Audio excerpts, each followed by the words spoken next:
Very good evening, all of you. Welcome you all on our YouTube channel, The Learning with Fun. I'm Dr. Manjit Akshay. आज की इस video में हम समझेंगे molecular mass के concept को। तो अगर हम प्रीवियस वीडियो में हमने एटॉमिक मास के कॉन्सेप्ट को डिस्कस किया था और उसी जो एटॉमिक मास का जो कॉन्सेप्ट है उसी को हम एक्सटेंड करेंगे to calculate the molecular masses. करना क्या है, जैसे हमने समझा था कि जो हर एटम होता है उसका अपना कोई मास होता है, और जब हमने ये भी देखा था कि कोई भी जो मॉलिक्यूल है उसमें आपके टू और मोर देन टू एटम्स आपस में कंबाइन करके एक मॉलिक्यूल बनाते हैं। तो जो मॉलिक्यूलर मास होगा वो किसी भी सब्सटेंस का मॉलिक्यूलर मास क्या होगा कि उस मॉलिक्यूल के अंदर जितने भी एटम्स हैं उन एटम के जो एटॉमिक मास को आप जोड़ देंगे तो आपको उस मॉलिक्यूल का मॉलिक्यूलर मास मिलेगा। जैसे समझने के लिए हम एग्जांपल से समझेंगे, बट यहाँ पे एक बार आप डेफिनेशन देख लो कि जो molecular mass of a substance is the sum of the atomic masses of all the atoms in a molecule of the substance। यानी कि किसी भी सब्सटेंस के मॉलिक्यूल में, जैसे वाटर है, वाटर के अंदर 2 हाइड्रोजन है, 1 ऑक्सीजन है, तो हाइड्रोजन का जो एटॉमिक मास है, तो 2 हाइड्रोजन है तो 2 हाइड्रोजन के एटॉमिक मास प्लस ऑक्सीजन का जो एटॉमिक मास है उनको जब हम जोड़ देंगे तो हमें क्या मिल जाएगा, जो H2 एक आपका मॉलिक्यूल है उसका मॉलिक्यूलर मास मिल जाएगा। It is therefore the relative mass of a molecule expressed in atomic mass units, जिसको हम U से रिप्रेजेंट करते हैं। जैसे इसको एग्जाम्पल से समझते हैं। यहाँ पे आपसे पूछा गया है कि calculate the relative molecular mass of the water. Water का फॉर्मूला H2O है। और सेकंड आपसे पूछा है कि calculate the molecular mass of HNO3 nitric acid. तो सबसे पहले हम वाटर का देखेंगे। तो वाटर का है क्या, वाटर के अंदर एटॉमिक मास ऑफ हाइड्रोजन कितना होता है, 1 यूनिफाइड मास होता है, 1 यूनिट। ऑक्सीजन का कितना होता है, 16 यूनिट। ठीक है, यूनिफाइड मास हम यू को बोलते हैं। अब यहाँ पे जो वाटर मॉलिक्यूल है उसके अंदर क्या है, हाइड्रोजन एटम 2 है और 1 ऑक्सीजन एटम है।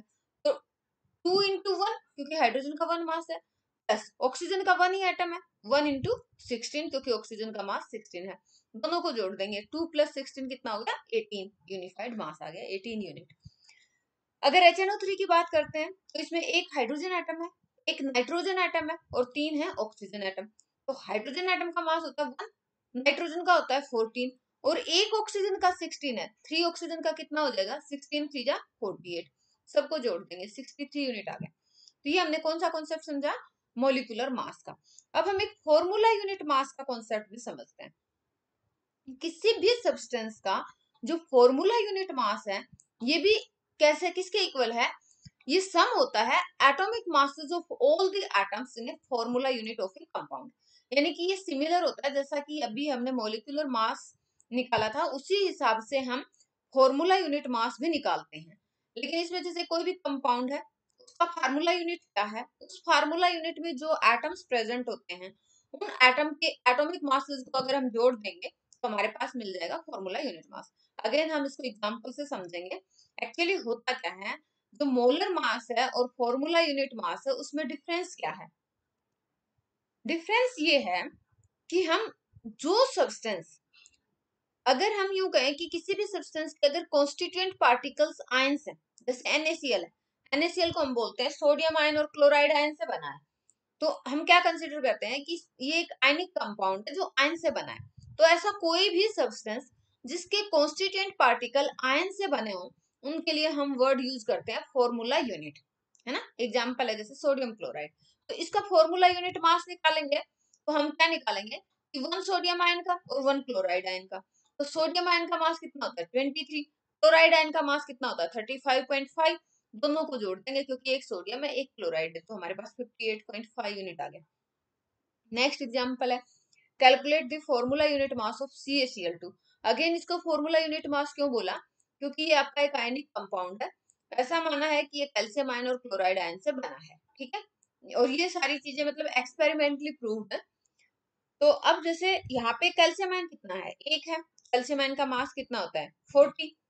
और क्लोराइड आयन क्लोरीन कितने हैं, 2 हैं। एक क्लोरीन का मास कितना होता है, एटॉमिक मास ऑफ क्लोरीन एक का होता है 35.5, यहाँ पे कितने हैं, 2 हैं। तो atomic mass of calcium plus 2 into atomic mass of chlorine. तो क्लोरीन का 35.5 उसको 2 से मल्टीप्लाई कर देंगे 71 आ जाएगा।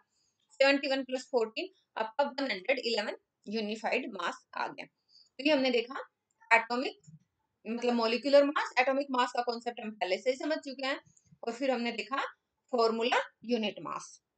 अब हम जल्दी जल्दी ये क्वेश्चंस देख लेते हैं। जैसे यहाँ पे आपसे पूछा है calculate the molecular masses of ये बहुत सारे कंपाउंड, जैसे हाइड्रोजन का, तो यहाँ पे 2 हाइड्रोजन दे दिए, एक हाइड्रोजन का 1 होता है तो 2 का कितना हो जाएगा, 2 हो जाएगा। O2 है तो एक ऑक्सीजन का 8 होता है, तो एक ऑक्सीजन का 16 होता है, 8 एटॉमिक नंबर होता है, 8 जो है इसका एटॉमिक नंबर ऑक्सीजन का, और 16 इसका मास नंबर होता है। तो एक ऑक्सीजन का 16 तो 2 ऑक्सीजन है तो 32 हो गया। तो यस। क्लोरीन का अगर हम देखेंगे तो अभी देखा था एक क्लोरीन का 35.5 है, 2 क्लोरीन होंगे तो कितना हो जाएगा 71। CO2 है तो CO2 में एक कार्बन का 12 प्लस ऑक्सीजन के 2 हैं, ऑक्सीजन के 2 हैं तो 32, टोटल कितना हो जाएगा 44U हो जाएगा। CH4 का देखेंगे तो एक कार्बन का 12 प्लस 4 हाइड्रोजन 16 हो गया। C2H6 देखेंगे 2 कार्बन है तो 2 कार्बन का कितना हो जाएगा, एक का 12 है 12 है, 2 होंगे तो 24 प्लस हाइड्रोजन का 1 का, एक हाइड्रोजन का 1 होता है 6 हाइड्रोजन 6 हो गया। तो यहाँ पे 24 प्लस 6 कितना होगा 30। तो इस तरीके से आप सबका निकाल सकते हो। जैसे NH3 एक नाइट्रोजन का कितना होता है 14, और हाइड्रोजन एक है तो 1 होगा लेकिन 3 है यहाँ पे, तो 3 हो गया, 14 प्लस 3 17 हो गया। नेक्स्ट आपसे पूछा है कि calculate the formula unit of the masses of zinc oxide Na2O K2CO3। तो ये क्योंकि ये आपके आयंस की फॉर्म में एग्जिस्ट करते हैं इसलिए इसको बोला फॉर्मूला यूनिट मास। होगा सेम ही, इनके जो एटम का मास है उसका हम सम लेंगे तो हमारे पास क्या आ जाएगा फॉर्मूला यूनिट मास। जैसे जिंक ऑक्साइड, जिंक का बता दिया है आपका 65, ऑक्सीजन का कितना होता है 16, तो 65 प्लस 16 कर दो, आपके पास कितना आ गया, ये हो गया 81U।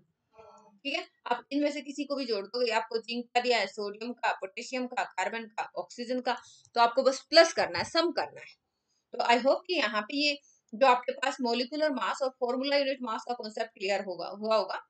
इस वीडियो में इतना ही रखते हैं। Thanks for watching the video. जय हिंद।